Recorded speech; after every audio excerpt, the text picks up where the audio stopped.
ಅರ್ಹ ಫಲಾನುಭವಿಗಳಿಗೆ ನ್ಯಾಯ ಸಮ್ಮತವಾಗಿ ಮನೆ ಹಂಚಲಾಗುತ್ತದೆ. ಮಧ್ಯವರ್ತಿಗಳಿಗೆ ಅವಕಾಶ ಇಲ್ಲ ಎಂದ ಶಾಸಕ ಡಾಕ್ಟರ್ ಶ್ರೀನಿವಾಸ್ ಗೆಂಟಿ.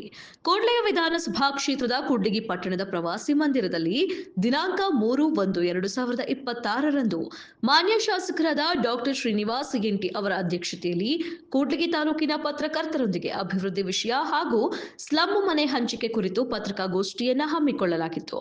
ಮಾನ್ಯ ಶಾಸಕರು ಎಲ್ಲರಿಗೂ ಹೊಸ ವರ್ಷದ ಶುಭಾಶಯಗಳು ತಿಳಿಸಿ ಮಾತನಾಡುತ್ತಾ ಸ್ಲಂ ಬೋರ್ಡ್ ವತಿಯಿಂದ 850 ಮನೆಗಳನ್ನು ಅರ್ಹ ಫಲಾನುಭವಿಗಳಿಗೆ ನ್ಯಾಯಸಮ್ಮತವಾಗಿ ಗುರುತಿಸಿ ಬಡವರು, ನಿರ್ಗತಿಕರು, ದೇವದಾಸಿಯರು, ವಿಧವೆಯರು ಎಲ್ಲರನ್ನೂ ಪರಿಗಣಿಸಲಾಗುತ್ತದೆ. ಕ್ಷೇತ್ರದ ಸಮಸ್ಯೆಗಳನ್ನು ಮಾನ್ಯ ಮುಖ್ಯಮಂತ್ರಿಗಳಿಗೆ ಮನವರಿಕೆ ಮಾಡಿಕೊಟ್ಟು ಅಭಿವೃದ್ಧಿಗೆ ಪೂರಕವಾದ ಯೋಜನೆಗಳನ್ನು ಮಂಜೂರು ಮಾಡಿಸಿದ್ದೇವೆ ಎಂದರು.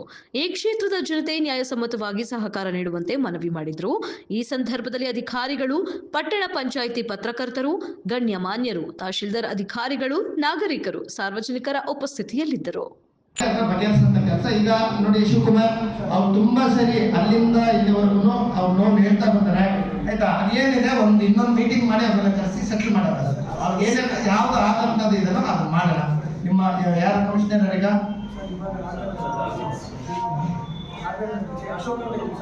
ಚೇಂಜ್ ಆಗಿದೆ. ಓಕೆ ಸರಿ.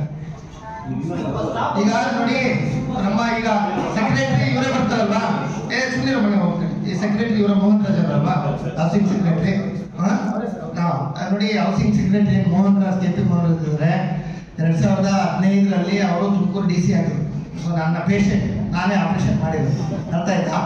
ನಿನ್ನೆ ಕೂಡ ಸಿಕ್ಕಿದ್ರು, ಹೇಳಿ ಬಂದಿದ್ದೀನಿ. ಮುಂದಿನ ದಿನಗಳಲ್ಲಿ ನಮಗೆ ಮ್ಯಾಕ್ಸಿಮಮ್ ನಮ್ಮ ಹಾಸ್ಪಿಟ್ಲು ಉದ್ಘಾಟನೆ ಕೂಡ ಅವರು ಇರ್ಬೇಕಾದ್ರೆ ನಮ್ಮ ಆಸ್ಪತ್ರೆ ಕೂಡ ಉದ್ಘಾಟನೆ ಆಯ್ತು. ಹೊಸ ಆಸ್ಪತ್ರೆ ಬಹಳ ಆಪ್ತರಿದ್ದಾರೆ. ನಮ್ಮ ಜಿಲ್ಲಾ ಉಸ್ತುವಾರಿ ಸೆಕ್ರೆಟರಿ ಕೂಡ ಇದ್ರು. ಆಯ್ತಾ, ಈಗ ಹೌಸಿಂಗ್ ಸೆಕ್ರೆಟರಿ ಆಗಿದ್ರೆ ನಾನು ನಿನ್ನೆ ಕೂಡ ಮನವಿ ಮಾಡಿ ಬಂದಿದ್ದೀನಿ. ಕ್ಯಾಬಿನೆಟ್ ಅಲ್ಲಿ ಸಿಕ್ಕಿದ್ರು ಸಾಯಂಕಾಲ.